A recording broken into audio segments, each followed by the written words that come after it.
Good Tuesday afternoon to you, 4 o'clock time for Sports4CLE. Hope you had a really good holiday weekend. Browns with a Players' Day off, getting ready to face the Bengals in the opener. Openers have not been great. The Browns did beat the Panthers last year, but 2-22-1 the last 24 seasons.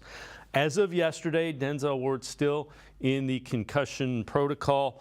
But some of his teammates in that defensive secondary seem a little bit at least hopeful that Ward might be able to go against the Bengals. Yeah, I think we're encouraged that he will be available for us. So, we're allowing, Denzel to take the time necessary, doctors to do their job, and hoping that, he's there when we need him. When he's on the field, he's a weapon for us, somebody who we need come Sunday in order for us to have great success. But, if he's not, it's next man up. We hold everybody to the same standard and expect the same results. A lot's been made of the versatility of the secondary, mostly yourself being able to play a couple spots. If Ward can't play, is that where the versatility will be tested? There's a lot of guys, fully capable, and that's when you have a good team. Is when you have great depth, and so we've established, I think, depth this off season, and over the course of training camp, having guys play a lot of snaps for us, and you've seen productivity. So we feel confident about whoever the 11 is that suits up for us come Sunday. With that, let's welcome in Mary Kay Cabot, Browns beat reporter for Plain Dealer, cleveland.com. Mary Kay, concussions, nobody knows for sure, but there seemed to be at least some hope, at least listening to Rodney McLeod. Did you sense that as well? I did. I definitely did. The thing again about concussions is that nobody really knows. You are at the mercy of your baseline concussion test. You are at the mercy of the independent neurologists who have to clear you. You have to make sure that you're waking up without any symptoms that day again, and that you're not having any setbacks. I remember last year, Denzel was having continuous headaches, and he kept on kind of going back into the program, into the protocol once he would take one step forward. So, as long as he's not showing any symptoms, then he's probably making good progress and has a chance to play on Sunday. But right now, we don't know. I think we'll have a better idea when we get out there tomorrow and see if he can step out onto the practice field, even on a limited basis. Now, I know these are some of the things you've written articles about, talked about on your Orange and Brown Talk podcast. How do the Browns look getting ready for the season opener, and what are you kind of watching for heading into this Bengals-Browns week? Well, as far as how they look, they do look to me to be a playoff team. That's what they look like. When I look at it on paper, I see a really, really good elite quarterback. I see one of the best running backs in the league. I see excellent receivers in Amari Cooper and Elijah Moore. Obviously, one of the best offensive lines in the NFL. Some really good tight ends. That's the offensive side of the ball. On the defensive side of the ball, they've completely bolstered the defensive line. That looks good. Looks like it has the potential to be dominant. Linebacker, there are always some questions at linebacker. But if those guys can stay healthy and get on the field, they should be okay. And then Denzel with the concussion, that's a little bit of a concern in the secondary, but for the most part, they look pretty deep back there. They were very aggressive, at times even dominant in practice, in red zone drills and things like that. So there are some areas of concern. I would put backup running back in that category, but for the most part, they look pretty solid across the board. And I think this is a team that can actually beat anyone. I know you've done this again on the Orange and Brown Talk podcast, and it's really interesting. Most certain, least certain, and most curious when you look at the Browns. Most certain. I think we all had different answers for this, but one of the things that I'm most certain about is that Myles Garrett is going to flourish in this Jim Schwartz defense. They've done so many things to surround him with really good talent. I think it will take some heat off of him.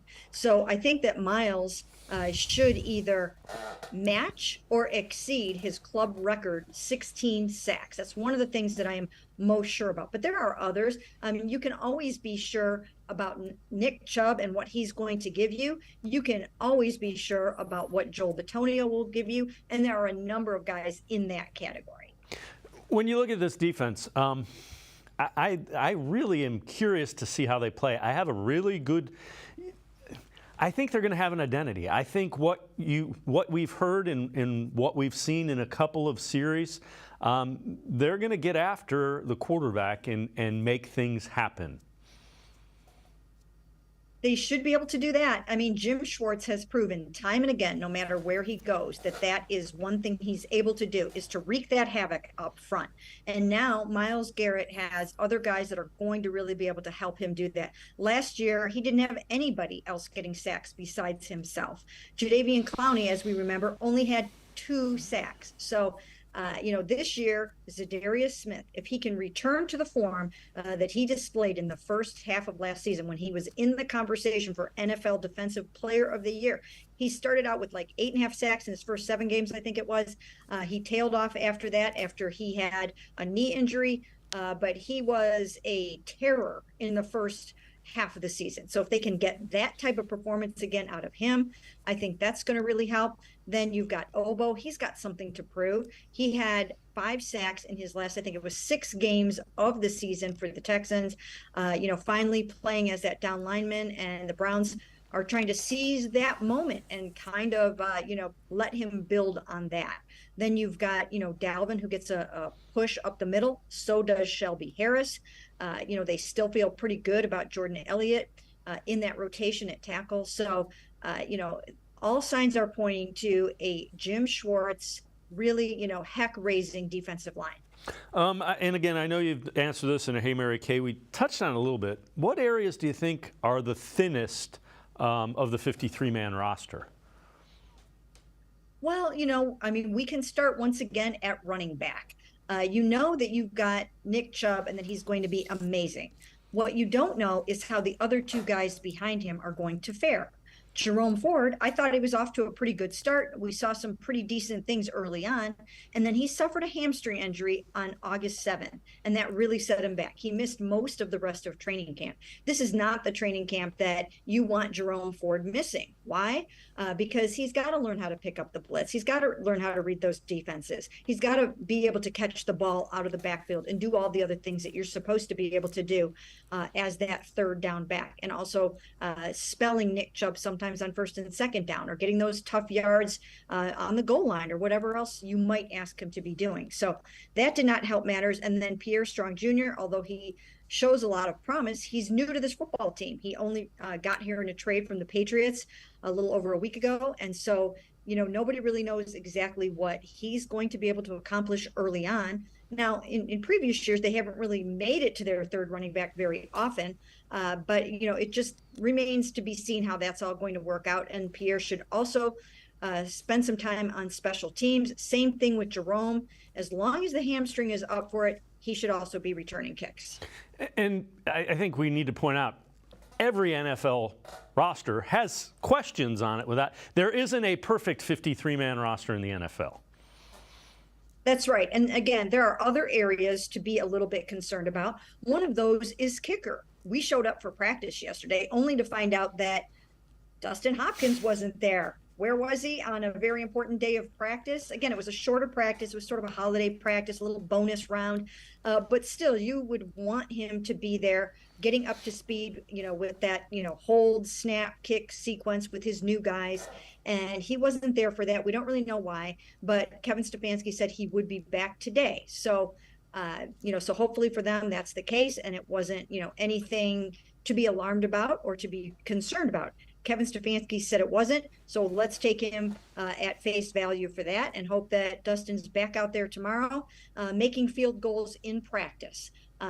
Another area, again, to look at is, I would say, still linebacker a little bit, just because you've got Sione Takitaki and Anthony Walker Jr. coming off of those injuries, and you don't know that you can give them a full game. You've got a couple of other guys injured there. Jordan Kunashek has a knee injury. He's on injury reserve for, at least for the next 4 games. So, so these are some areas to, kind of think about, but there aren't many. I mean, this is a pretty well-stocked football team. All right, before we go to break, let's head to the voicemail of Truth and Reason for the first time today. Hi, guys. Love the show. It's almost that time of the year. Was listening to the Cap podcast the other day, and they were giving good reviews for Andrew Berry's work on the salary cap. Also, what's up with this Denzel Ward should consider retirement? Is that a distinct possibility? And another thing, I wouldn't mind seeing 7 receivers on the roster. Speed is fragile. Andy Isabella might be a good replacement for Jakeem Grant, perhaps, or maybe Denzel Mims. Tell me what you think, guys. Thanks. As always, appreciate all of the voicemails. Mary Kay, we talked a little bit about Denzel at the beginning of it. Andrew Berry, anybody who's listened knows we've been very on board with what Andrew Berry's doing relative to the salary cap. The thing about concussions, you just don't know. No, you don't know. And again, this is Denzel Ward's 4th concussion as a Cleveland Brown.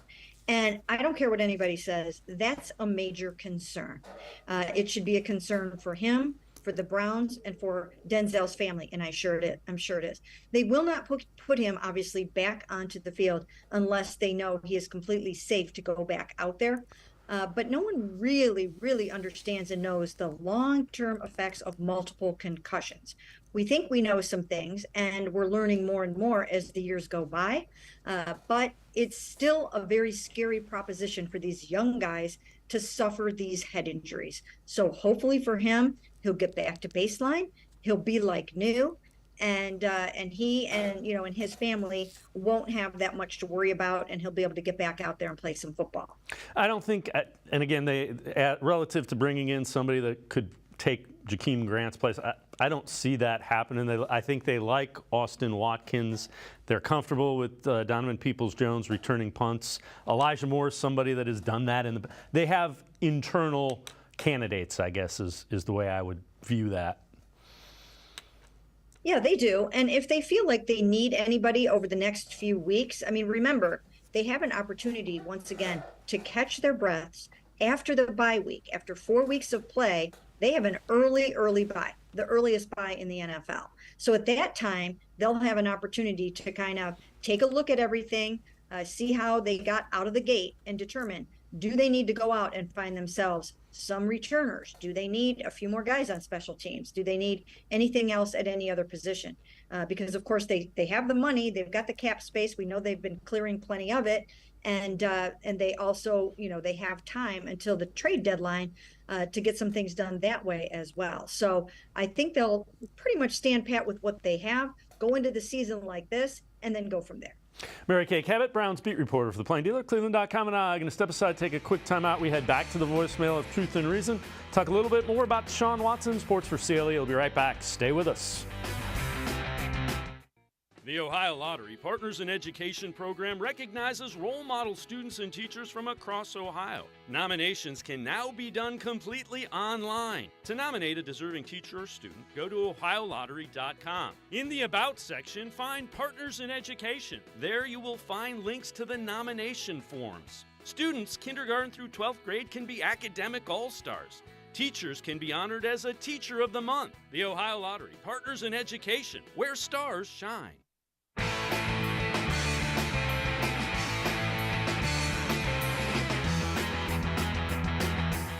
We continue talking Browns with Mary Kay Cabot, Browns beat reporter for the Plain Dealer, cleveland.com. Let's head back to the voicemail of Truth and Reason.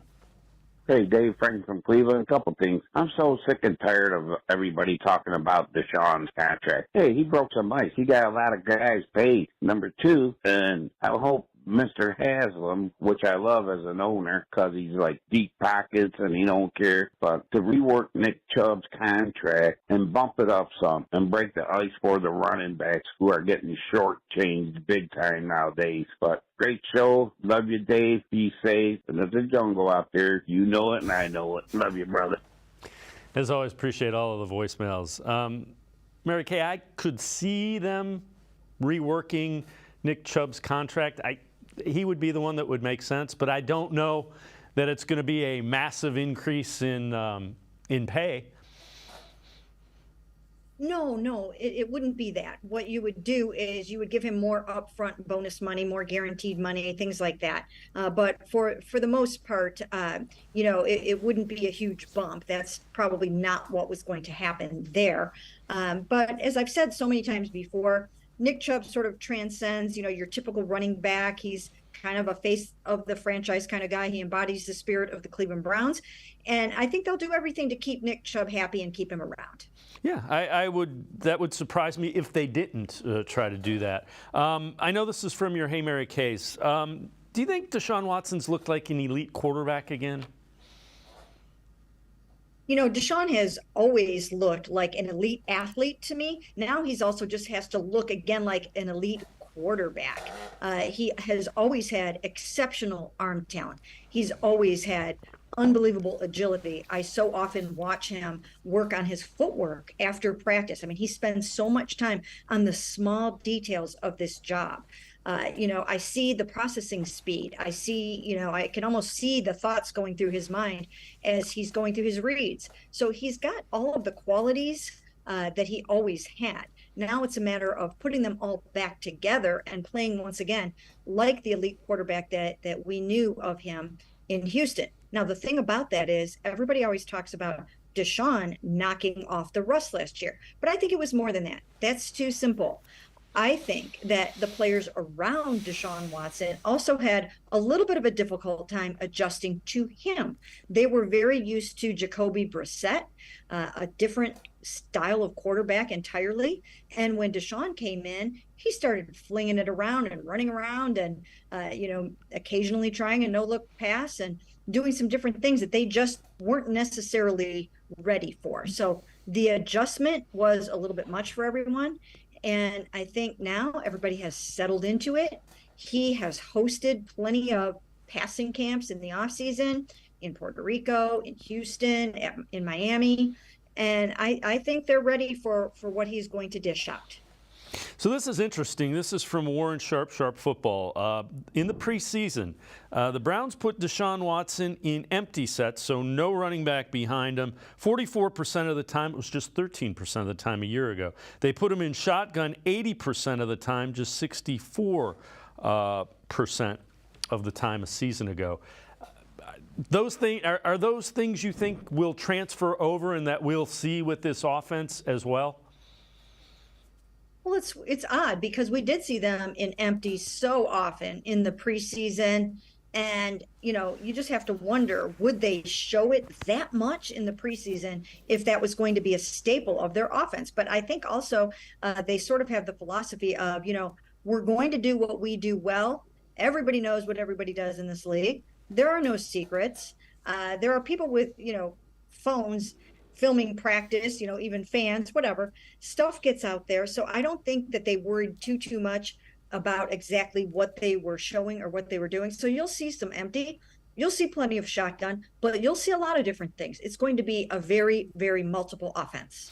Do you think Kevin Stefanski held some things back that, they didn't show pretty much everything? They showed basic concepts. Do you expect some unique things in this Bengals game week 1? Oh, absolutely. There's no way that they were going to show us everything. There was no way they were going to show everything in these preseason games. So they've got a lot of tricks up their sleeve. They've got a lot of versatile players that can do some really cool things. Elijah Moore, we've already seen him. That's a good example. Elijah Moore, just taking handoffs and running. They didn't try to hide that. So they're going to do that. They just believe that they can do it well and that, that they don't have to try to fool people heading into the season, that's not going to be there. But yes, there will be certain things. There will be trick plays. There will be formations that, maybe we really hadn't necessarily anticipated. But I do think you'll see, empty backfields. I think you'll see 11 personnel, 12 personnel. I think you'll see all different kinds of things. And the idea of an empty backfield is Deshaun Watson can then look at a matchup. You basically have to see the matchup you like. It's in front of you, and he gets to see which one they want to exploit. Yeah, and he's so smart when it comes to football acumen. They're giving him, once again, he has said this on several occasions, they're giving him the keys to the car, and they're going to let him take this thing for what they hope is a wild ride. And yes, he can find the matchups that he likes. On the RPOs, he can make decisions there on who's going to get the ball and how they're going to get the ball. And, he's just going to have so much authority over how this thing goes, similar to what you see Patrick Mahomes do during a football game. I know you also wrote an article. Why the Browns are okay with Dorian Thompson-Robinson being one play away from coming in and playing meaningful snaps. Well, I've been thinking and writing and saying too that, I think Brock Purdy has sort of made it cool for a late round quarterback, to get some run, to get some love, and to get some attention. He went out there and did a phenomenal job last year. And I think the Browns looked at that and they said, we can see what we see with our own two eyes about Dorian Thompson-Robinson. We think he has got a really underrated, strong arm. We think he's got great feet, good vision. We think he can go out there and get the job done for us in the event that Deshaun Watson gets injured. So that's how it went down. And of course, no one is hoping that they have to find out the hard way whether or not that's actually going to work the way they want it to. But they feel good about it. And it was kind of, it wasn't like Joshua Dobbs was way up here on a pedestal and DTR was down here somewhere. They were a little bit more even, and it made this doable. Before we go to break, how do you think the wide receiver snaps get divvied up? There's a lot of guys with a lot of different skill sets.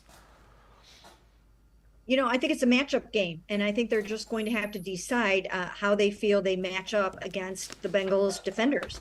And if they feel like they need the big body guys, then, then you're going to see a little bit more, maybe two tight ends or Jordan Akins and Cedric Tillman. If they need the faster, shiftier guys, you'll see more Elijah Moore, Marquise Goodwin. They've got a little bit of everything on this smorgasbord of an offense. And I think that, it's really just almost a pick your poison situation from a matchup standpoint. Mary Kay Cabot, Browns beat reporter for the Plain Dealer, cleveland.com. And I'm going to step aside, take one more time out. We head back to the voicemail of Truth and Reason, talk a little bit about some rankings in the NFL. Sports for CLE. I'll be right back. Stay with us. Come back to go forward. Back to learning new things. Back to pursuing your dreams. Tri-C has flexible learning options to fit your life. And every year, more than 1,000 local companies provide Tri-C students with real-world learning. The right education can boost your lifetime earning power by hundreds of thousands of dollars. Start now with a college education you can afford. Tri-C, where futures begin.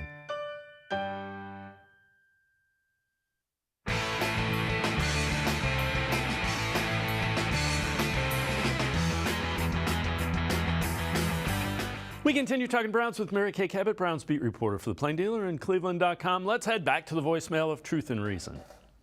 Hi, I just had a question for you. I know that Kareem Hunt is no longer on the team, and when Nick Chubb and him were on the field, it was like a 1-2 punch, and it was really fun to watch. But now that he's gone, I was just wondering, how do you think Jerome Ford is going to be the number 2 running back? I mean, I know he went to Cincinnati and all that, but I was just wondering how the Browns are going to run the ball with Nick Chubb and Jerome Ford and how that would work, because we just need to make that running game work, if you know what I mean. See you guys. As always, appreciate all the voicemails.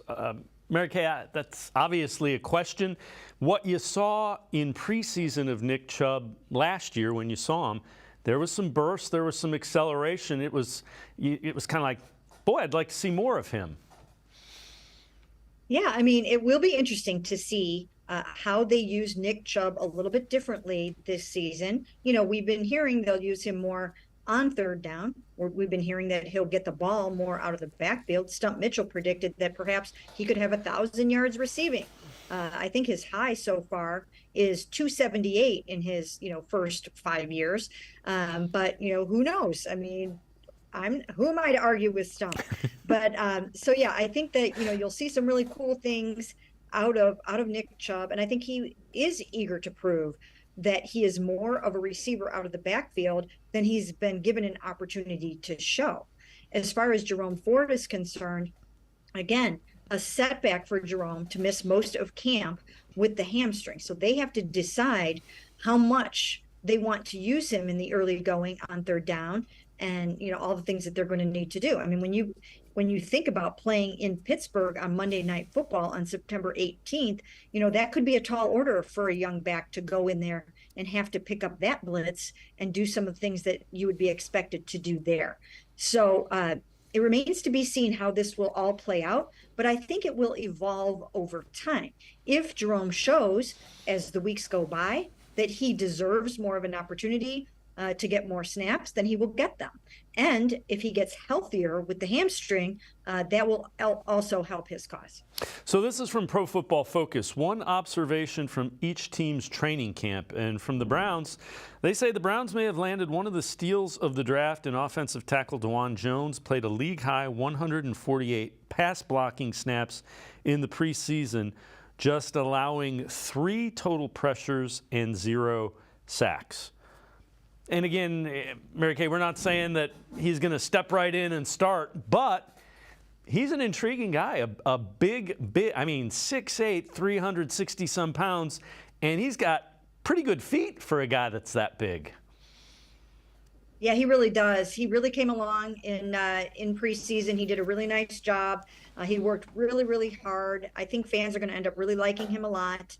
And, you know, he's just somebody to keep an eye on. And in the event that they have someone go down, you know, just his sheer size alone, he has the potential to, you know, overcome what he might not have down pat in technique yet. You know, just with brute strength, he can get some work done.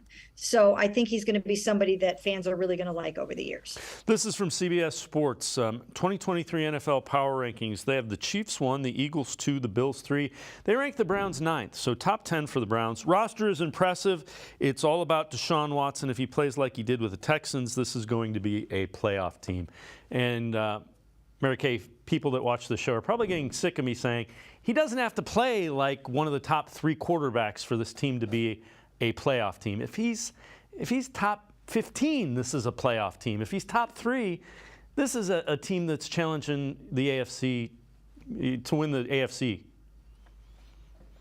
Well, he's capable of touchdown passes in the very high 20s or low 30s, interceptions in the 9 range, a rating of over 100, and he does have the ability to be a top 10 quarterback from a ratings standpoint. He just has that in him. We've seen it in him before. He was number 2 in 2020 behind only Aaron Rodgers with, I think, a 112 something rating. So, you know, we know he's capable of that. Does he have to be that this year? You know, maybe not. I think the defense is good enough to supply him with good field position. I think the special teams, if it works out the way they hope it will also help out in the field position department. And, you know, and therefore, you know, he doesn't have to do it all. And he's got a really good, strong supporting cast. But, you know, I think that, you know, he's got the talent and the ability to be right up there.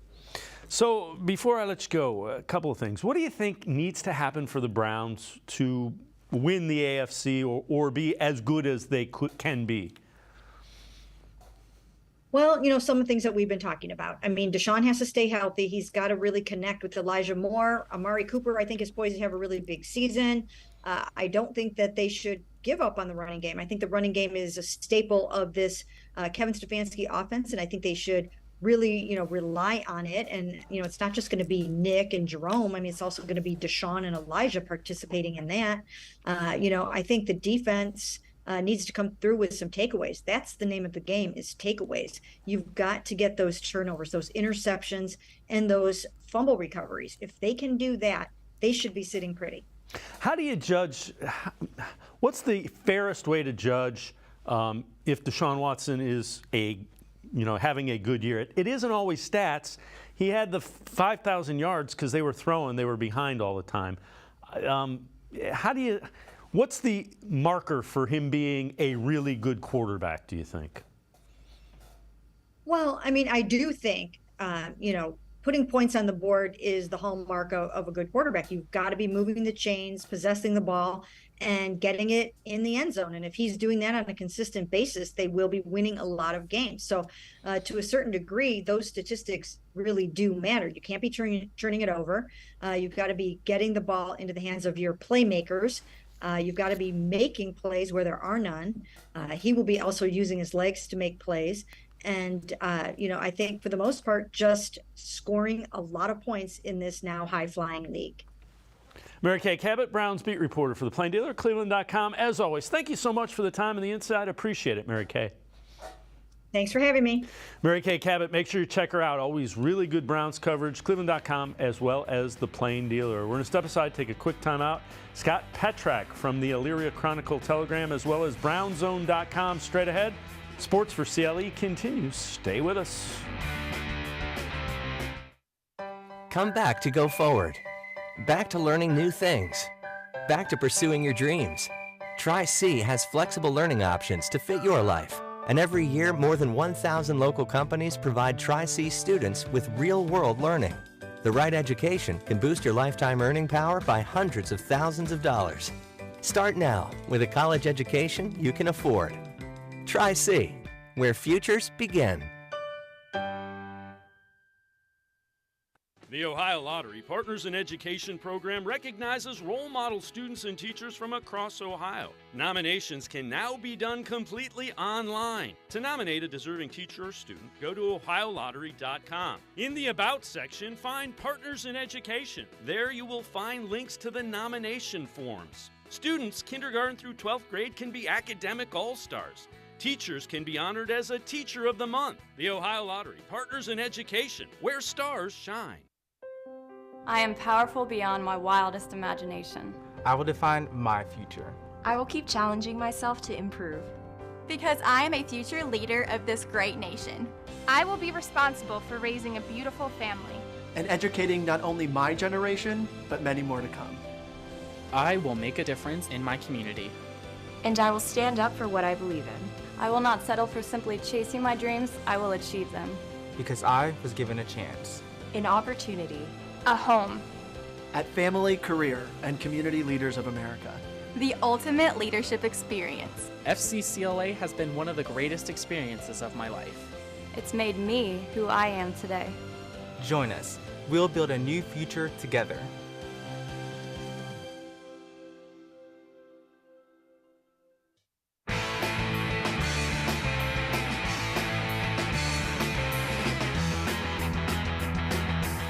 We continue talking Browns here on Sports for CLE. This is from the Bill Simmons podcast. Good old cousin Sal talking about how he thinks the Browns will do in 2023. I have them at 11 wins. I think, Deshaun, I'm throwing it out. Like most people are saying, well, we had a good sample out of Watson and he wasn't good. I was like, no, I don't think he could be thrown back in there like that and expect to pay dividends. And, Elijah Moore's added, Goodwin, Cedric Tillman, this rookie out of Tennessee. You got Chubb focused, not splitting carries now with Kareem Hunt. My guy, Nick no Chubb. longer. Yeah. They pick up Thornhill, the safety from Kansas City. Bookend Myles Garrett was a Darius Smith. I think this defense is going to be amongst the best in the division. So I have them. Stefanski's good enough, and now they have Jim Schwartz, like I said. Stefanski's good enough. I think so. What does that mean? Well, he won his most he important has two game. arms and two legs and a head, and he can hold a clipboard? Listen, he was at home resting when with COVID when his team won that playoff game. Right. That's what you wanted to good coach. enough. Just get out of the way. Let them do what they can. Let's welcome in Scott Petrak, Browns beat reporter from the Elyria Chronicle Telegram as well as brownzone.com. 10-11 wins is where I had him at as well, Scott.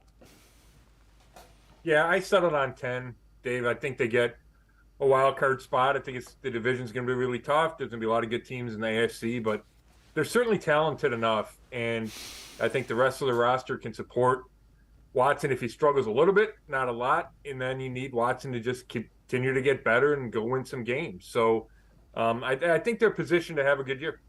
I know you've been finishing up a season preview that will be on brownzone.com as well as in the Elyria Chronicle Telegram. Take us through that. When you look at this, what have you seen? Yeah, it's a whole section. So I'm finishing a story about the defensive line, just how that's such a key to this season. And I think a lot of the excitement for this season is the overhaul defensive line with Zadarius Smith and Dalvin Tomlinson and Obo Okoronkwo, Shelby Harris even. So I have a story about that. And then I got my prediction column. I sat down with Amari Cooper, and we talked about the tandem he has with Elijah Moore. And he's compared them to Isaac Bruce and Torrey Holt of The Greatest Show on Turf. with the Rams back in 1990, 2000. And we just talked about why that's a special tandem to him, what he likes so much about Elijah Moore. And it's the fact that he's small, but he doesn't play small, and he can make plays all over the field, including down the field. So I have that. I had a Q&A with Juan Thornhill. So there's going to be a bunch of stuff in there. When you look at the additions they've made, more so than in past years, they seem to be guys that have won. You know, there's a, I don't want to say locker room guy, but they're guys that are focused on winning. Yeah, I think that's a good point. And, you know, they had 24 new players, so that's a lot. It's pretty good turnover, but that's not crazy from years past. What is different is what you said. There's guys with the history of winning. There's guys that are known to be good in the locker room. I think you could count Tomlinson. Zadarius Smith's an incredibly hard worker. Thornhill has the experience of going to 3 Super Bowls with the Chiefs. And we talked about that the first year. He didn't get to play because he had torn his ACL in week 17. So it was kind of bittersweet. He couldn't watch on the field because of the injury. He gets back his second year and they lose. And then finally, year 4, he gets to play and they win. But that's a lot of championship experience for him. And so I think it's a combination of leaders, guys with winning experience, and Zadarius Smith has won a bunch of division championships in his time. And then guys at the top of the roster, right? It's not the churning over the last 5 spots. These are guys, you know, these are big-time starters, right? All those guys we just mentioned. Elijah Moore is going to come in and start.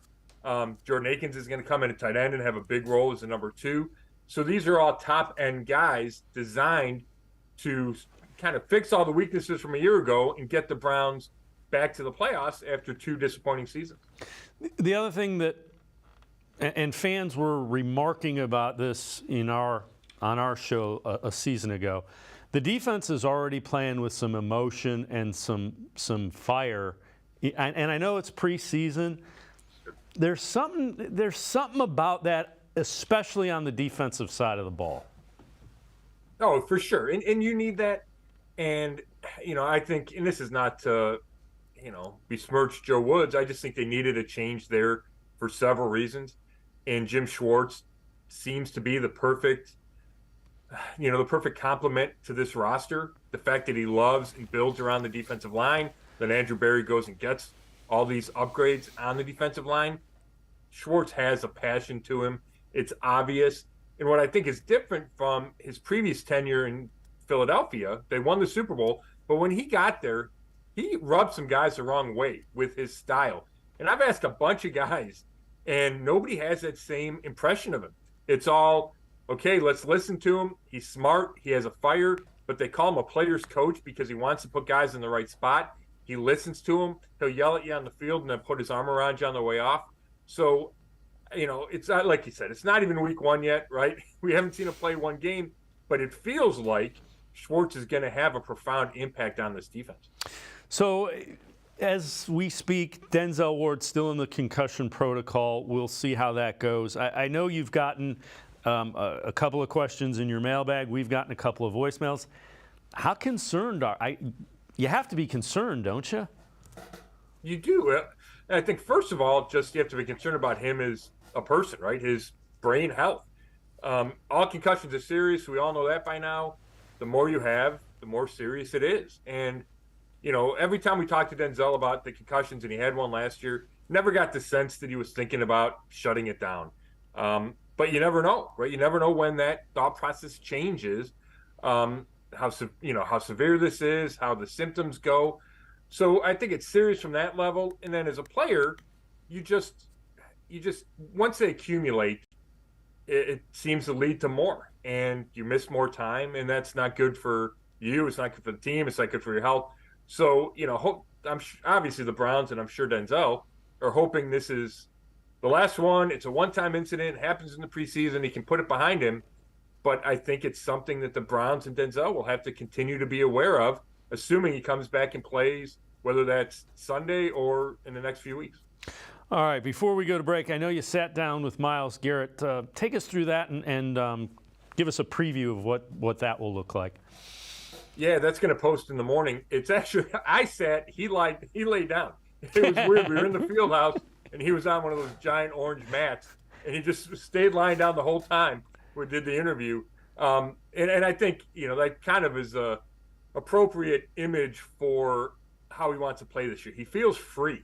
And he said he's not thinking about the coaching. He's not thinking about what's going on in the offense or the special team struggles. And he says sometimes it's hard for him and everybody to focus on just what they're doing. But I believe Jim Schwartz, I believe the additions on the D-line have kind of freed Miles up. And, hopefully that'll lead to more production, but he's not worried about that. He's just worried about the production of the line as a whole, as a defense as a whole.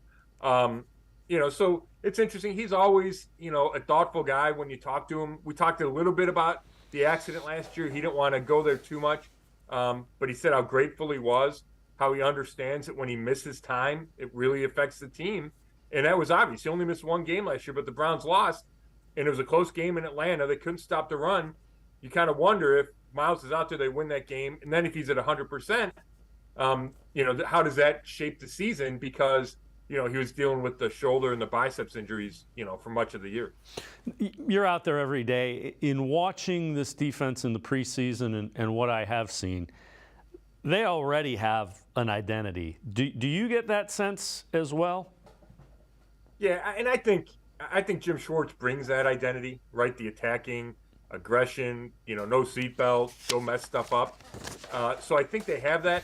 And the complement to that is the strong cornerback group, which allows Jim Schwartz to play man-to-man, right? And that's what he wants to do. Now, it's going to be interesting to see Sunday. If Ward's not out there, do they still try to go man when you got your fourth corner in there against, probably Tyler Boyd in the slot? Do you play more zone? It'll be interesting to see how the chess game Jim Schwartz plays. But when everybody's healthy, and they're not playing the Bengals in that receiving core, it's going to be go get the quarterback and lock it down on the back end. And you're right, Tim. I think that is a pretty clear identity. Scott Petrak from the Elyria Chronicle Telegram, as well as BrownsZone.com, and I are going to step aside, take a quick time out. We'll head to the voicemail of Truth and Reason when we return. Sports for CLE. We'll be right back.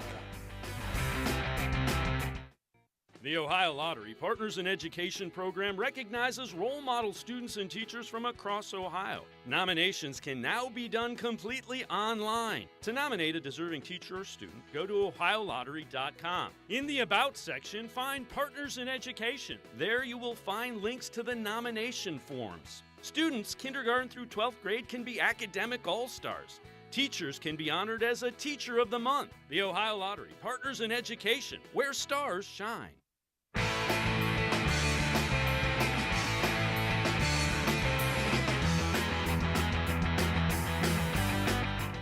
We continue talking Browns with Scott Petrak from the Elyria Chronicle Telegram, as well as BrownsZone.com. Let's head back to the voicemail of Truth and Reason. Dave, instead of the return of the Browns' elf at midfield, in my opinion, what should be there is the image of a shield of armor with the wording inside stating Browns fan base. A dedicated fan base of old and young. We who are in our 60s, 70s, 80s, and 90s did witness in our younger days excellent Browns football and even witness an NFL championship. We transferred our love and dedication of Browns football to our children who have yet experienced consistent winning NFL football. So far this year, it looks like the Browns have finally figured out what needs to be done to be great, and they have made the tough decisions without hesitation. This should lead to a very successful season, and we, the Browns fan base, can experience together great plays leading to victories, which should lead to the playoffs and then finally the Super Bowl. As always, appreciate all of the voicemails. Scott, the fan base is incredible. I mean, 0-16, 1-15, and they just keep coming out. So anybody that wants to argue about that, it's a losing argument. Oh, for sure. I mean, right, you grew up here, you've been around here. I grew up here, I've been around here. You just can't go anywhere, right? I can't look at my phone without my buddies texting me. I can't go to a Labor Day cookout without people asking about the Browns. That's just the way it is. And, yeah, I think the 0-16 and 1-15 were the perfect example. There was still interest. There was a lot of anxiety, a lot of anger, but I believe there's still interest as opposed to apathy. And, if they're good and if they win this opener and they win a couple games and get off to a good start, just how excited everyone will be. And I think the excitement's already there. because there is reason for hope this year. Yeah, there's a generation of fans that have not seen exactly what it gets like when this team is playing like that. So the Browns renegotiated a bunch of contracts. They're almost $27 million under the cap. And I know you had this question in your mailbag. I thought it was interesting. Do you think in the back of the Browns' minds that extra cap space is cleared just in case they need to do something in 2023? Or is it all, you know what, we need that to make things work in the future? Yeah, I think the primary reason is to roll it over to 2024 and beyond, because they're going to be tight for the next several years. That's just how it is with the contract of Deshaun Watson, Myles Garrett, Denzel Ward, Joe Bitonio, right? We could go down the list. So they're going to need as much cap space as they can get. They have an owner willing to shift stuff to bonuses, which allows them to create that salary cap room that some other teams don't or won't do that, or can't do it. So I think that's the primary reason. Now, if there's a big injury and they needed somebody, a trade guy became available who had a big contract, yes, you could use it that way. But I think that's second or third behind just having that cap space to roll over.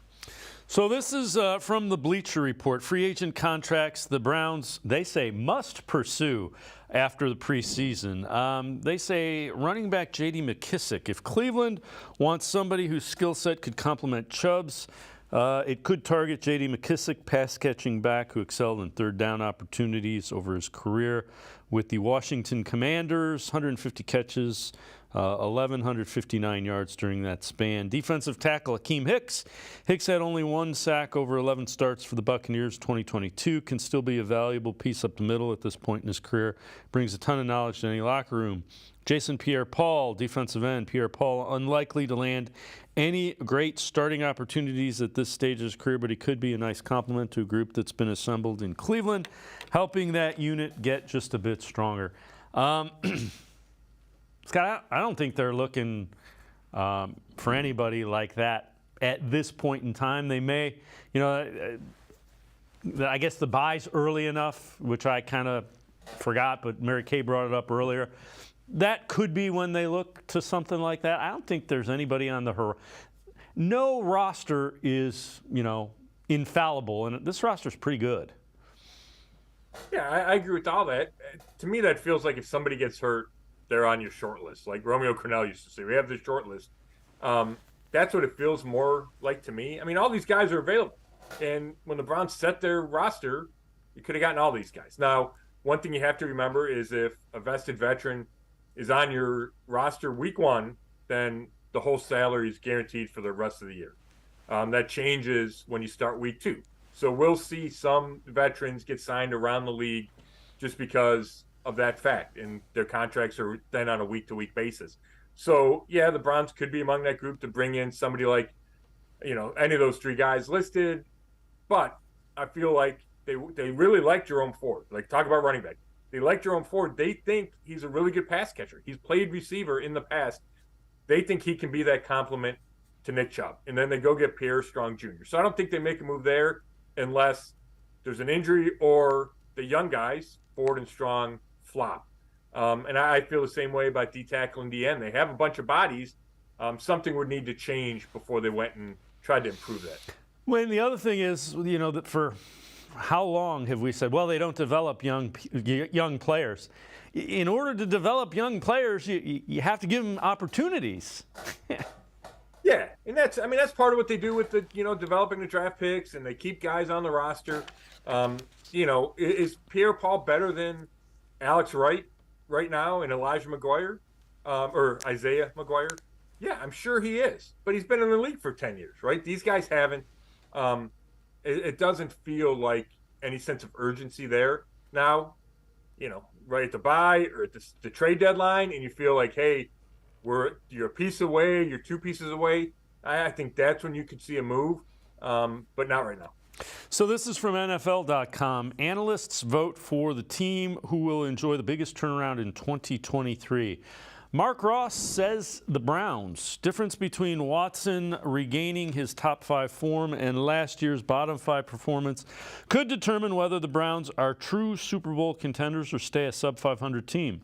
With one of the most talented rosters in the league, the Browns' win total should increase from 2022, even with a mediocre Watson.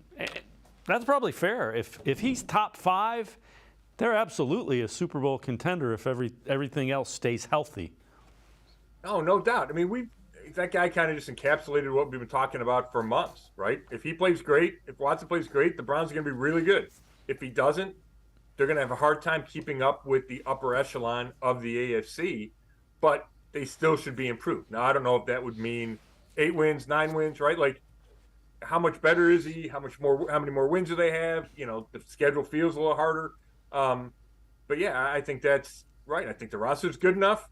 It just comes down to, a lot of it comes down to Watson. Not all of it, but a lot of it. You know, if you look at the AFC North, I can rattle off questions that I have about, okay, for the Bengals, can their tackles protect Joe Burrow? He's taken a lot of hits.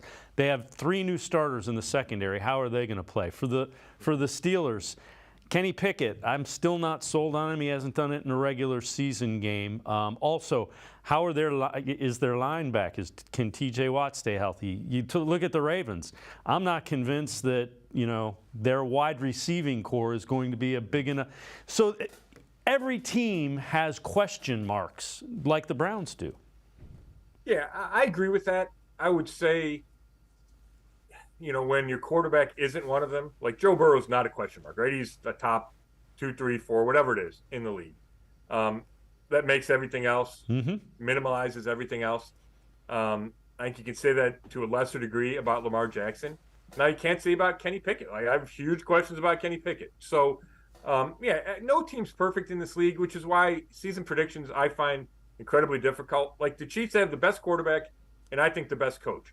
So you would pick the Chiefs, but it's hard to repeat, and we've seen that. And it's hard to go to 5 Super Bowls in 6 years, right? There's just a lot of randomness to the NFL, which is why betting the NFL is really hard to do. And I think it's why predicting the NFL is really hard to do. Scott Petrak from the Lyrical Chronicle Telegram, as well as BrownZone.com, and I are going to step aside, take one more time out.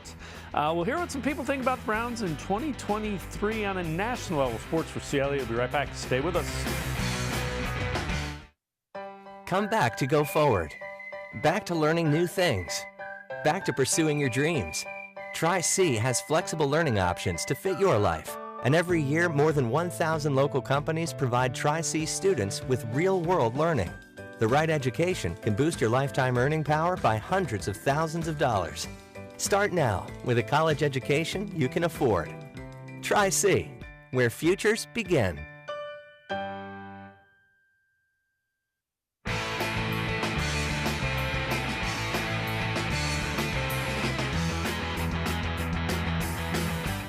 We continue talking Browns with Scott Petrak, Browns beat reporter for the Elyria Chronicle Telegram. You can also check out his stuff, BrownZone.com, on the internet. Bill Simmons from the Bill Simmons podcast on what he sees from the Browns in 2023.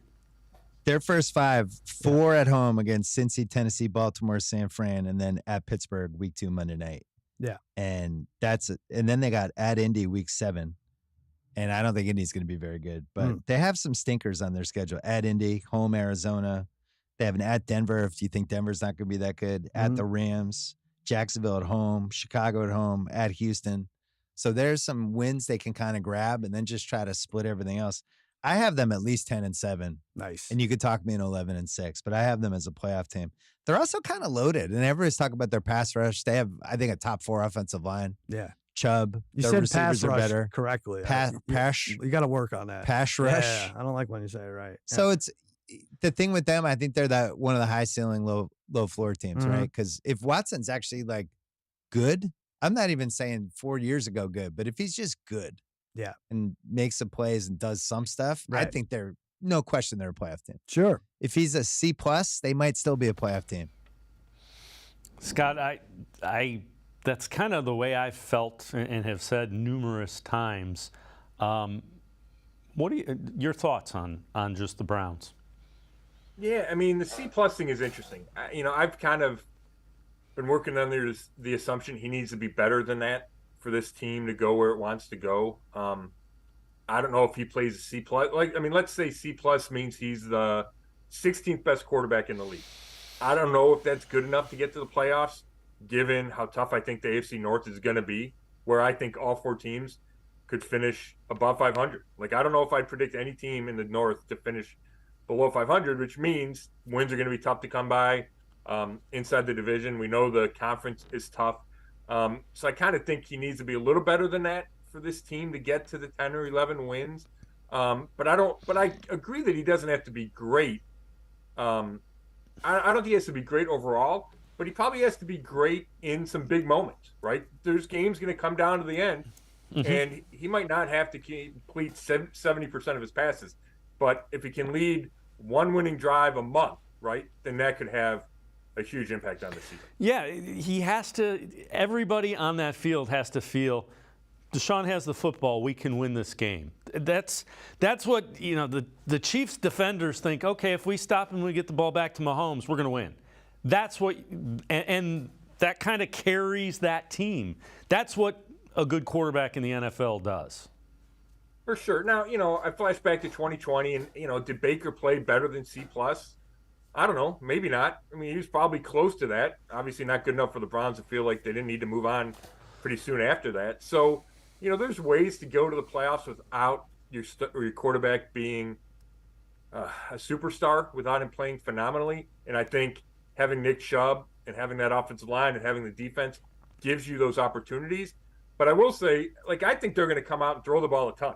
And I think they're going to open it up, and it's going to be the Deshaun Watson show. So if you put that kind of responsibility on his shoulders, then he probably needs to be better than a C+. Yeah, that's fair. You also, this is from your mailbag. I found it really interesting.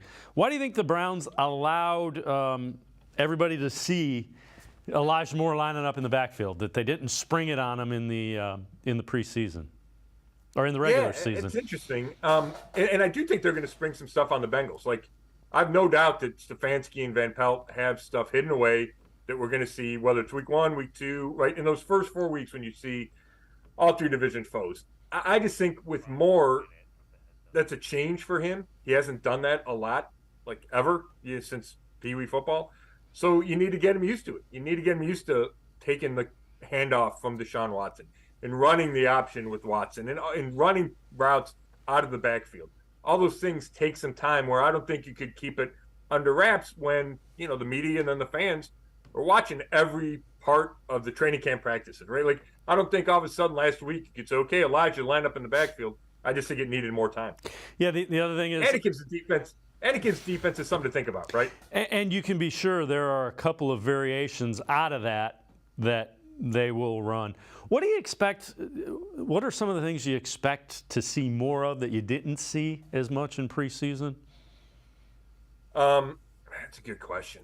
I think you see more downfield shots, right? We didn't see a lot of those. We saw the Amari Cooper busted play against the Chiefs, but I felt like even at the end of training camp, there was a couple indoor practices, I saw more deep balls than I had.